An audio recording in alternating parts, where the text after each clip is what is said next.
खुलुमबाय रायजोफोर दिनै फुंबिलिनि खौराङाव फिन खेबसेबाव बयखौ बरायनानै लाग्रोबाय। गिबियावनो जायफोर बिथांमोना आंनि बे लेटेस्ट बड' क्रिएटर चेनेलाव गोदानै नायदों बिथांमोना फुंनि समाव आरो मोनाबिलिनि समाव लेटेस्ट खौरां एबा आपडेटखौ मोनबाय थानो थाखाय गिबियावनो चेनेलखौ साबस्क्राइब खालामना लाबानो जाबाय। दानिया फैदो खौरांखौ खोनासंलांनि। गिबि खौराङा दङ बे समाव नोंथांमोननि गेजेराव फोसावनो लादों गेदेमा रन्जन दैमारिनि बागै। जों बयबो मिथिगौ मोनसे समाव आलादा रायजो बड'लेण्डनि थाखाय हारिनि रैखाथिनि थाखाय बर'नि हाथियार लाग्रा आफाद जोनोम होनानै गोबाव सम सोरखारनि हेंथायै दावहा नांबोनाय बयजोंबो मोजां मोनजाग्रा रन्जन दैमारिया दासिमबो जोबथेसालियाव दं, जेराव CBI केसजों एक्टिभ जानानै थानायनि जाहोनाव बिथांजों लोगोसे माखासे बारग' NDB केडारफोरा जेलावनो दासिमबो दं। बे बाथ्राखौ मख'नो गोनांदि 2022 नि गेजेराव सुप्रिम कर्टनि फाइनाल रायखांनाय एबा गोदान हियारिंनि थि थारिखआ पाब्लिक डमिनाव फिन फोसावजायाखै। उकिलफोरनि सम मोनै आरो गुबुन आयेनारि जाहोनफोरनि थाखाय हियारिंआ दोनथ' जागासिनो दं। बेराफारसेथिं बिथां गेदेमानि बिनानाव डक्टर अनजालि दैमारिनि नाजानाय आरो गोबां NDB केडारफोरनि गोख्रों नाजाबोबाय थानायजों गोबां खेब हियारिं जानानै थांदोंब्लाबो मोजां फिथाइ थायाखै, जेराव गोबां खेब बेल हियारिं जानो गोनां समावनो उकिलफोरनि सम आरो खाबु होनो हायैनि जाहोनाव गेदेमा रन्जन दैमारिनि हियारिंआ आद्रा जानानै थादों। माब्ला बिथांनि फिन हियारिंआ जाफिनगोन, माब्ला बिथाङा जोंनि गेजेराव बर' हारिनि गेजेराव उदां जानानै फैनो खाबु मोनगोन। बेराफारसेथिं बर'नि गोबां गोजौ थाखोआव थानाय दैदेनगिरि राजखान्थिगिरिफोरखौ आथिखालाव गेदेमा बिथांनि फारसे जेबो बाथ्रा बुङै, उदां खालामनांगौनि बाथ्रा आरो उदां खालामनांगौनि थाखाय सोरखारनि हेंथायै बाथ्रा बुंनायखौ नुनो मोनाखै। सोर गारां दिखांगोन रन्जन दैमारिनि थाखाय बेखौ उननि समासो फोरमायसिगोन। बे बाथ्राखौ मख'नो गोनांदि बर'फोरनि थामथि गोरोबथा BTR गोरोबथानि गेजेरजों ex-NDBफोरनि जेंना बारग' NDBफोरखौ जेलनिफ्राय उदां लाबोनायनि दफाया दंमोन, नाथाय बे दफानि गेजेरजों रन्जन दैमारिनि अनगायै माखासे बारग' NDB केडारफोराल' उदां अख्राङाव फैबाय। ex-NDBफोरनि जेंना, साख्रिनि जेंना, थांना थानायनि थाखाय राहा खालामनानै होनो थाखाय थांनाय 2020 मायथाइनि 27 जानुवारि खालाराव NDBखौ लानानै थामहिनबा एबसु, NDB, UBPO, आसाम सोरखार, भारत सोरखारनि जथायै BTR एकर्डआ जानानै थांदोंमोन, जाय एकर्डआव गोबां दफाफोरा दंमोन। बेनि गेजेराव बारग' NDBफोरखौ जेलनिफ्राय उदां अख्राङाव लाबोनानै बिथांमोननो थांना थानायनि खाबु खालामनानै होनाय दफाया आद्रा जानानै थायो। बेराफारसेथिं गेदेमा रन्जन दैमारिया दिनैनि समाव मानो बेबादि जोबथेसालियाव थाबाय थानो गोनां जाखो? गुबुन हारिनि एकर्डफोर जानानै थांदों। बेबादि सोमावसारगिरिया जेलाव थानांनाय रावखौबो नुनो मोनाखै, नाथाय बिथां गेदेमाया दासिमबो जेलावनो दं। सोर गारां दिखांगोन गेदेमा रन्जन दैमारिनि थाखाय? सोर दैदेनगिरिया, सोर राजखान्थिगिरिया उदां लाबोनांगौनि थाखाय हाबा मावगोन बेखौ उननि समासो फोरमायसिगोन। यां बर' स्कलार्स एस'सिएशनआ PhD डिग्रीखौ लानानै बड'लेण्ड मुलुगसोलोंसालिनि सायाव अजद होनायखौ सोंखारिदों। 2021 आरो 2025 मायथाइनि गेजेराव बड'लेण्ड मुलुगसोलोंसालिया PhD डिग्री होनायनि सायाव बानसावनाय बाथ्राफोर ससियेल मिडिया आरो माखासे डिजिटेल प्लेटफर्मफोराव गोसारलानाय अजदफोरखौ यां बर' स्कलार्स एस'सिएशनआ गोख्रों रावजों सोंखारिदों। एस'सिएशनआ बुंदों दि बे अजदफोरा जेबो ओंथि गैया आरो जेबो गोख्रों फोरमान एबा फोरमान गैयालासे बे जाथायखौ PhD स्केम होननानै खालामनो नाजानाय नंखाय दाबिफोरनि सायाव गोथौयै दुखु फोरमायदों। YBSनि बायदिब्ला बेफोरबादि अजद होनायफोरा मुलुगसोलोंसालिनि मान सन्मानखौ गाज्रि खालामनाय, फोरोंगिरिफोर आरो फरायसाफोरखौ गोसो बायहोनो आरो ओनसोलनि मोनसे जौगाफुनाय गोजौ सोलोंथाइ फसंथाननि जौगानायखौ लोरबां खालामनो थाखाय मोनसे गोसो जानानै नाजानाय बायदि नुनो मोनो होनना अजद खालामदों। चाइनानि मोनसे खयला खनियाव गिख्रंथाव बेफ्रुनायनि जाहोनाव सा 90 सुबुंनि जिउ खहा। हादोरसा खौरां एजेन्सि सिनहुआनि बायदिब्ला शुक्रबारनि मोनाबिलि 7:29 रिंगायाव झांसी हादोरसानि लिउसेनिउ खैला खनियाव जानाय बे बेफ्रुनाय समाव गासै सा 247 मावथिफोरा सिङाव दंमोन। खौरां एजेन्सिया फोरमायनाय बादिब्ला गासै सा 345 इमारजेन्सि मावफारियाफोरखौ जाथायथिलियाव दैथायहरनाय जादोंमोन। रैखाथिनि थाखाय रैखाथि होगिरिफ्रा सिगां सा 9 सुबुंफोरनि थाखाय गोख्रोङै नागिरगासिनो दंमोन, जायनि जेबो खौरां मोननाय जायाखैमोन। शुक्रबारनि बेफ्रुनाया 2009 मायथाइनि उनाव चीनआव बयनिख्रुइबो गाज्रिसिन खनिनि खैफोद बेफ्रुसारनाय, जेब्ला सा-सानजा हेलंजियां प्रांतआव मोनसे माइन बेफ्रुनायाव सा 108 सुबुंनि जिउ खहा जादोंमोन। बेनि उनाव नैथि खेब गेदेर बेफ्रुनाय जायो होनना रिपर्टआव फोरमायदों। आसामनि सासे आइजोआ गिबि खेबै माउन्ट एभारेस्ट हाजो थिखिनियाव गाखोनो हानानै जारिमिन सोरजिबाय। आसामजों लोगोसे भारत हादरनि मुं लाखिबाय लखिमपुर जिल्लानि सासे आबादारि नखरनि फिसाजोआ, जाय एभारेस्टनि थिखिनियाव गसंहैनो हादों। साहसजों एभारेस्ट गाखोनानै बियो लखिमपुरखौ गोग्गानाय खालामदों। लोगोसे बियो गावनि बिमा-बिफाखौबो गोग्गानाय लाबोदों। बे सिख्लाया जाबाय लखिमपुरनि रुपमणि गार। रुपमणि गारआ लखिमपुर नोगोरनि कदम ओनसोलनि नागाव फोथाराव थानाय आबादारि जया सिंगार आरो कमलावती गारनि फिसाजो।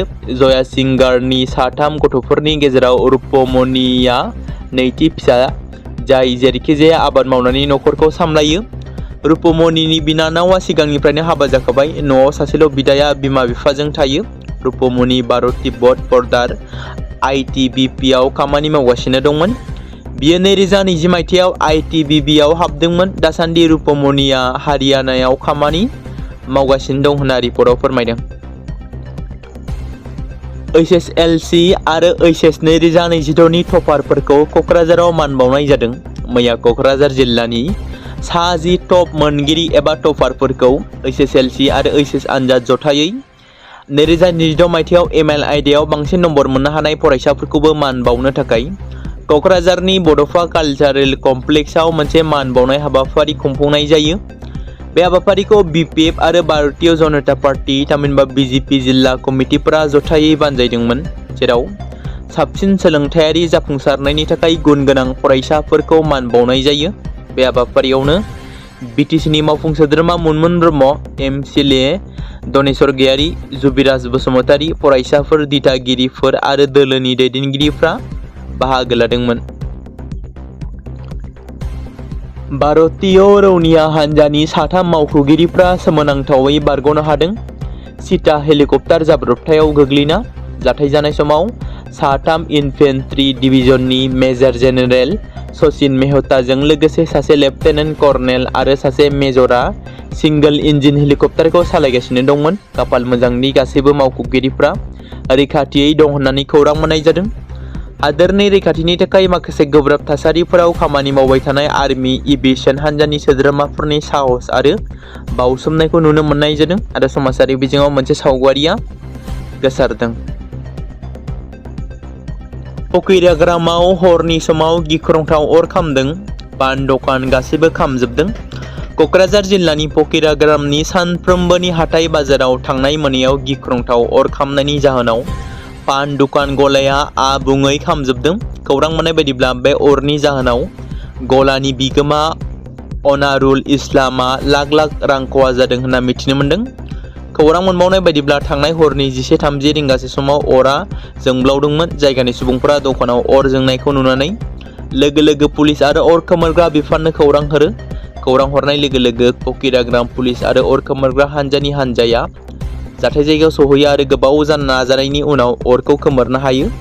अर खामनायनि जाहोनखौ दासिमबो मिथिनो मोननाय जायाखै। पुलिसआ गासै जाथायनि सायाव नायबिजिरनायखौ जागायदों। गिख्रंथाव इबोला भाइरासआ फिन खेबसेबाव मुलुगनाङैनो मोनसे जिंगासिनायनि जाहोन जानानै फैदों।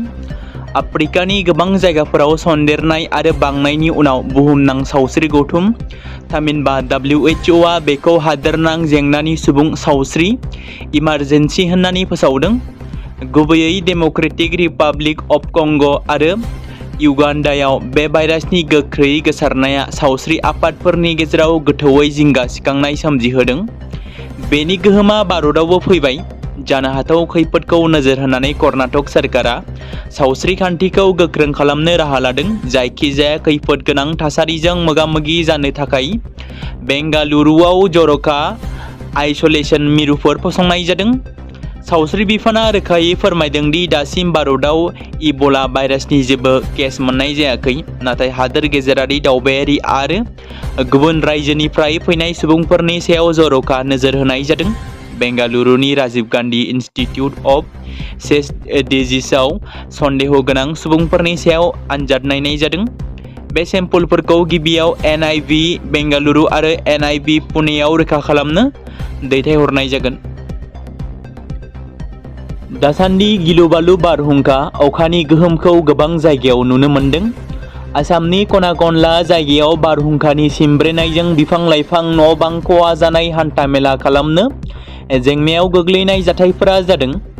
बेबायदिनो गसाइगावनि चन्द्रपुर गामियाव गोबां अखा हाबाय थानाय समाव सारअन्थाइ गावनायाव सासे सुबुं थैनायजों लोगोसे मासे मोसौबो थैदों। थैनाय सुबुङा चन्द्रपुर गामिनि 68 बोसोर बैसोनि सिनन टुडु। गिलु-बालु अखा हानायजों लोगोसे बारहुंखा बारनाय समाव गिख्रंथाव सारअन्थाइ गावनायाव बे दुखुनांथाव जाथाया जायो होनना मिथिनो मोन्दों। हमजानाय ACS अफिसार लासित कुमार दासनि गुबुन मोनसे न'निफ्राय 1,18,30,000 रां बोखांनो हादों। Directorate of vigilance anti कराप्सन टीमआ 22 May 2026 खालि गुवाहाटीनि बेलतलानि रानीबागाननि कुइन्स गार्डेनाव हमजानाय ACS अफिसार लासित कुमार दासनि न'आव आरोबाव मोनसे सिग्रोमनाय हाबाफारि लादोंमोन। सिग्रोमनाय समाव भिजिलेन्स हान्जाया न'निफ्राय हाजों सोमोन्दो थानाय गोबां फोरमानलाइजों लोगोसे 1,18,30,000 रां बोखांनो हादों। हानि रेकर्डनि उफ्रा सामलायगिरि महरै खामानि मावबोनाय लासित कुमार दासखौ बेनि सिगां घुस लानायनि मोनसे केसाव खानाय जादोंमोन। बे गोदानै बोखांनो हानाय जाथाया भिजिलेन्सनि बिबानगिरिफ्रा मावख'गिरिजों सोमोन्दो थानाय गुबुन मोनसे न'निफ्राय 48,38,150 रां आरो खावसे किल'ग्रामसो सनानि गहेनाफोरखौबो जब्द खालामनायनि सानसे उनावनो बेबादि आरोबाव सिग्रोमनायनि उनाव बोखांनो हादों होनना रिपर्टआव फोरमायदों। तामुलपुर जिल्लानि चन्द्रपुराव फिन आरोबाव सासे सुबुंनि जिउ खहा। तामुलपुर जिल्लानि भारत-भुटान सिमायाव थानाय ओनसोलफोराव हाग्रानि मैदेरफोरा सुबुं माहारिनि जेंनाफोरखौ बांसिन होदों। सानफ्रोमबो सुबुंफोरनि धोन सम्पति खहा खालामनायजों लोगोसेनो सुबुं माहारिनि जिउखौबो खहा खालामगासिनो दं। थिग बेबायदिनो थांनाय हरनि समाव तामुलपुर जिल्ला काउलिनि सानजाहा चन्द्रनगराव हाग्रानि मैदेरा गाग्लोबनानै 27 बोसोर बैसोनि लाइमोन सेंग्रा रिजय देनि जिउखौ फोजोबो। चन्द्रनगरनि बे रिजय देआ गयनि फालांगियाव नांथाबना गामिसिम थांनाय समाव हरखाबै लामायाव थानाय मैदेरखौ लोगो मोनो आरो हाग्रानि मैदेरा गाग्लोबनानै बिखौ जिउ खोमाहोयो। बेजों लोगोसेनो हाग्रानि मैदेरा गोबां न'फोरखौ सिलिंखार खालामनानै ओनसोलाव दावराव-दावसि सोमजिहोयो। हरनि सम आरो बोथोरनि अखा हानाय समाव हरखाबै सासे सुबुंखौ जिउ फोजोबनायनि उनाव ओनसोल नाङैनो थासारिया दुखुनि साया लाबोयो। क'क्राझार जिल्ला इउनिट ट्राइबेल संघआ खुंगा 63 बोसोरारि जथुमा हाबाफारि खुंफुंनो साखाफारा जादों। क'क्राझार जिल्लानि सिङाव थानाय सान्तिपुर मुराबारि गामिनि गेलेग्रा गेवलां फोथाराव बैथि दाननिनो एबा गाबोननिफ्राय 23-24 मे 2026 इं मायथाइ साननैनि हाबाफारिजों गाजा-गोमजायै खुंफुंनो थाखाय लाहार-फाहार लानाय जादों। बे हाबाफारियावनो बाहागो लाफैगोन मेल बेखेवगिरि महरै BTCनि गाहाय मावफुं सोद्रोमा हाग्रामा महिलारिजों लोगोसे गाहाय आलासि महरै अल आसाम ट्राइबेल संघनि आफादगिरि सुकुमार बसुमतारी बिथाङा, लोगोसे एपइन्ट स्पिकार महरै जेनेरेल अल आसाम ट्राइबेल संघनि आदित्य खाख्लारि बिथाङा, लोगोसे BTCनि EM देरहासात बसुमतारी, MLA सेउलि महिलारि, MLA रबिराम नार्जारी बिथांमोनाबो बाहागो लाफैगोन होनना फोरमायदों खौरांनि गेजेरजों खुंफुं आफादनि बिबानगिरि बिथांमोना।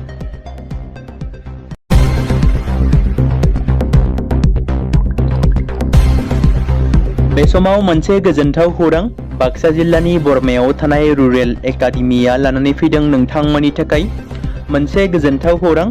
थांनाय HSLC आरो हायार सेकेन्डारिनि आनजादाव जाय फरायसा आरो फरायसुलिफोरा उथ्रिसारनो हायाखैमोन एबा फेल जादोंमोन। बेनि थाखाय रि एग्जाम होफिननो गोसो गुदुं फरायसाफोरा थाबैनो बरमा सेकेन्ड गेटआव थानाय रुरेल एकाडेमियाव मुं थिसनफैनानै मेट्रिक आरो एचएस आनजादखौ होफिननो हागोन। बेनि अनगायैबो जाय फरायसाफोरा थांनाय मेट्रिक आरो एचएस आनजादाव नांगौ बादि जौखोन्दो एबा मार्क्स लानानै उथ्रिसारनो हायाखैमोन, बिथांमोनाबो बे रुरेल एकाडेमियाव एडमिशन खालामफैनानै मार्क्स इमप्रुभमेन्ट खालामनो हागोन। स्ट्रिम हिसाबै आर्ट्स, साइन्स आरो कमार्सनि गासैबो फरायसाफोरा रुरेल एकाडेमियाव एडमिशन खालामनो हागोन। बेनि थाखाय थाबैनो 8761903455 नङाब्ला 87203585 जानबुं नम्बराव जगाजग खालामहरनो हागोन।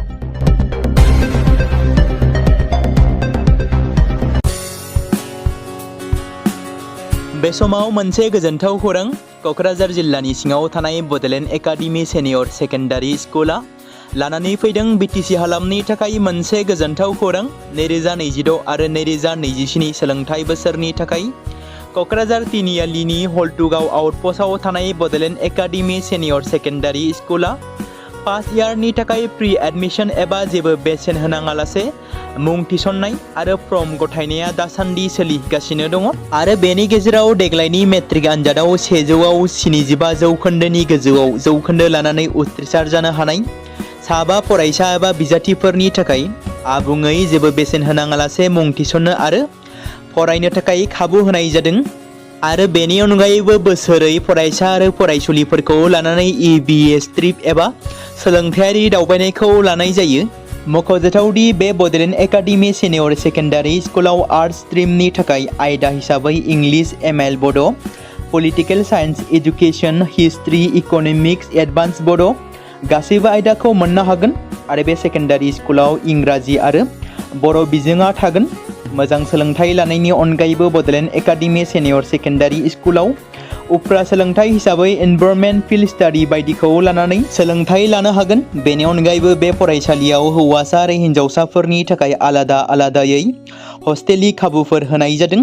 बेनि थाखाय नोंथांमोना आबुङै मिथिबावनो थाखाय एबा थोंजोङै फोनांजाब खालामहर 9101488399 जानबुं नम्बराव।